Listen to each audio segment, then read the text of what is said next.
mu makomera tebamutalwa ttaka batta jjajja wange kati nekitange era baagala bamugatteko ffe twakoowa dda bannange bw'onyigiriza ennyinda evaamu musaayi ffe twakoowa dda twakoowa ffe tujja kuva mu mbeera naffe twagala otutegeeza nga ffe ate bannamateeka ekipapula kye baatuwa kitegeeza ki okuleka nga munkooyi ŋŋende naye mwamunjagala kati mumbama ki ntuuse ku expiring age si kyalina kyenneeguya babawandiikako amabaluwa ne bagaweereza ku poliisi era babagobye ku kyalo owekibala DC abajulizi tubalina mwami Kabuye yasigula muka musajja tusooka kuddamu kwetonda munnange busungu akwata omuntu ffe twategeka olukiiko ono yaffe twakuwandiikira naye bigenda mu maaso bate tubitegeera tofaayo mbitereezezza soma tweyanziza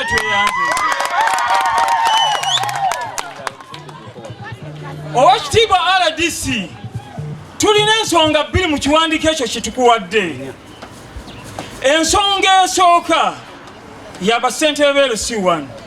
eyokubiri ya bibanja njagala RDC nkubulira amazima ekizibu ky'ekibanja tekiyinza kubaawo nga ssentebe LC1 muluŋŋamu mu byakola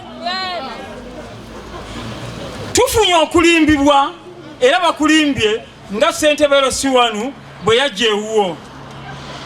jaga tukulambulira ensonga bwe batuwa empapula ezo twalinda tulabe LC1 kyatugamba tugenda okulaba ebbanga ligenze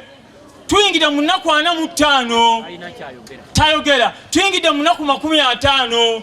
talina kyayogera ffe bennyini ne tuwandika ebbaluwa ewuwo ne tuwandika n'ebbaluwa ey'okubina egenda ku poliisi ewa community liaison officer ekyomukisa waliwo abaali bagendayo nga bakayita weeks 2 nga bakaleeta ekiwandiiko ekyo ekyomukisa omulungi zino essimu z'ennaku zino okubira omuntu agisa omulawudi ng'owulira mwami Kabuye oyo baamukubira essimu CLO community liaison officer n'amugamba nakugamba mu weeks 2 nga bakaleeta ekiwandiiko kino tuuza abantu obannyonnyole nga chairman ebifa ku kiwandiiko kino kubanga obujulizi bwe yalina nti abaaleeta ebiwandiiko bakukuta naawe yamugamba nja kutuuza olukiiko ne wayita ebbanga ne tuddayo n'amukuddamu n'amukubira n'amugamba nti anti nina ebinsumbuwa n'amugamba naye ng'ennaku z'abantu ziggwayo kawulya owekitiibwa RDC ffe tetuli bannamateeka wadde chairman LC3 yababuzaabuzizza ebbaluwa egamba kutugoba ekitani eviction notice oyo kya LC3 byayogera birala eviction notice kitegeeza ki kutugoba kakati owekitiibwa omwami oyo bwe twamusaako nnyo pressure n'asobola okujja ewuwo nsuubira tiyamanya nti twatuukayo dda mu buyinza bwo n'okugobera protocol wawandiika ebbaluwa n'ogiwayo agikole ki ajja atutegeeza olukiiko lwa ddi yagituulira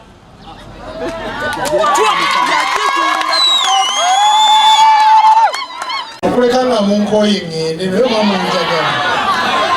kati mumbama ki nze abandeese babibanja siwe guli akulidde ab'ebibanja yani jangu wano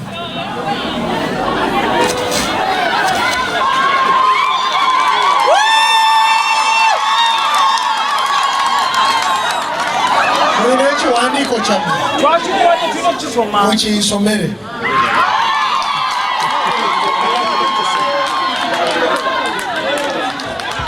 ntuuse ku expiring age si kyalina kyenneeguya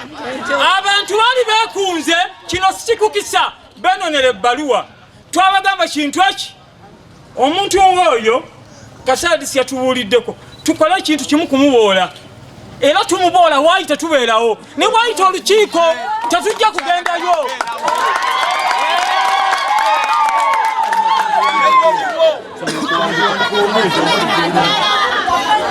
kakati olw'ensonga bwe ziti ab'akakiiko abo ffe tetulwana ntalo za ttaka naye yandituyise nti waliwo ensonga bweti ne bweti tukwasize wamu ate nga ffe ku kyalo tulaba twagala okumanya ani nannyini ttaka omutuufu tutiisibwatiisibwa mwami Musoke Ntege n'Ekigozi ffe ng'ettaka abamu ku ffe tuliko erya Sabbiiti n'abalala ebbalwa tuzirina baali beegula mu ttaka n'ebbaluwa za busulu tuzirina ebimu baabikuwadde bo tebamanyi tubirina tebamanyi nti abantu babirina. Ensonga ey'okuna okujja obwesige mu b'akakiiko ka LC kuba bakoze ebintu bingi.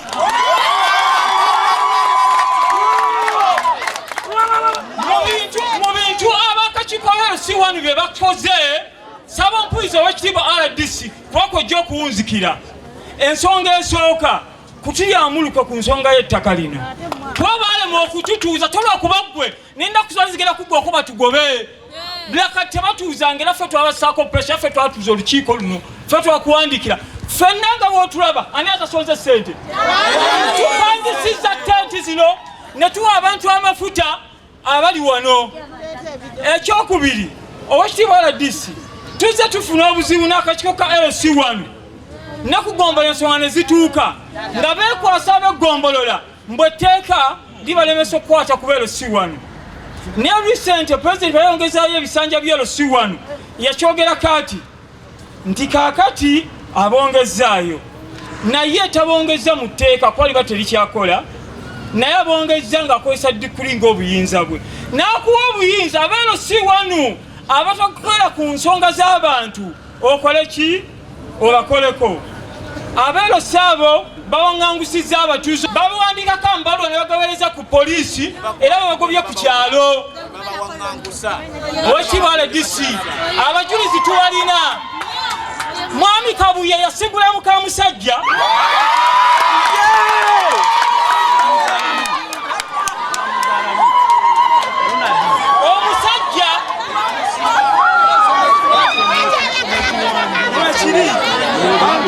omusajja